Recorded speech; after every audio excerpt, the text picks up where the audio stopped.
Hi everybody, it's Brett here from Metropole. Well, would you like to understand what is driving this spike in Queensland property prices at the moment?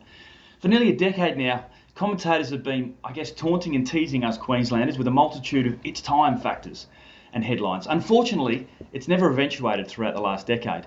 With many parts of Queensland having experiencing rapidly rising house prices, it now appears the time may have arrived. Brisbane alone has seen about 5.6% over the last quarter on average, and select suburbs have performed even better. The It's Time prediction is a bit like a broken clock. A broken clock's right at least 2 times a day, and the time eventually rolls around. So it seems that most experts and commentators have eventually gotten it right. But what has changed to force property prices up so rapidly? I think there's actually 3 factors that have done that. The first thing is the amount of jobs being created. Over the last decade, we just haven't been creating enough jobs. We've had floods, we've had thunderstorms and hurricanes, we've had a mining downturn. There's been a huge problem with our jobs creation. We just haven't done enough. But that's really starting to change. We've now got around $41.3 billion of projects across the state, and that's being led by the inner city of Brisbane, where there's huge changes to our CBD, our airport precinct, a lot of infrastructure changes, a lot of highways being upgraded. So that's really exciting. We're now creating jobs. I think that's the missing link. Queensland's a fantastic place to live. We've got the weather, the lifestyle, it's all great, but if you can't get a job, then no one's going to be moving here. So we're starting to change that, and that's starting to get really exciting.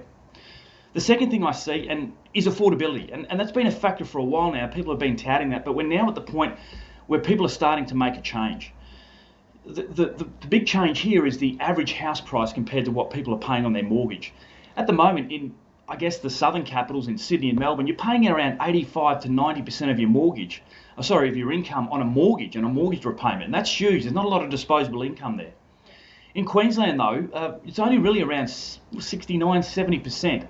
So it's a marked difference, and obviously the house prices in Queensland are a lot lower. So we're starting to get that affordability factor kick in. People are not moving south for higher paying jobs because the disposable income's just not there.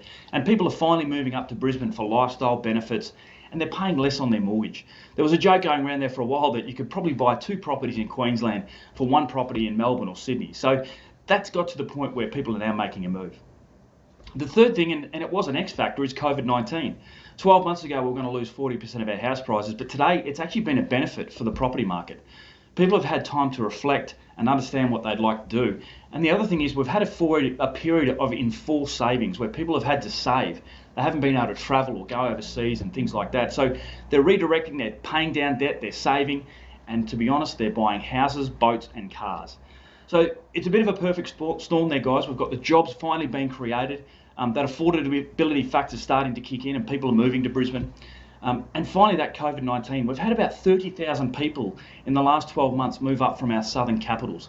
And that's really helped push the Brisbane market. So it's finally time. Brisbane people and Queensland people are probably basking in the sun because they've been waiting a decade for this to happen.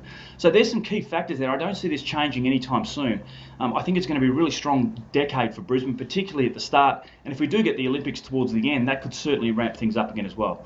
So a good time to be in Queensland at the moment. Thanks for watching.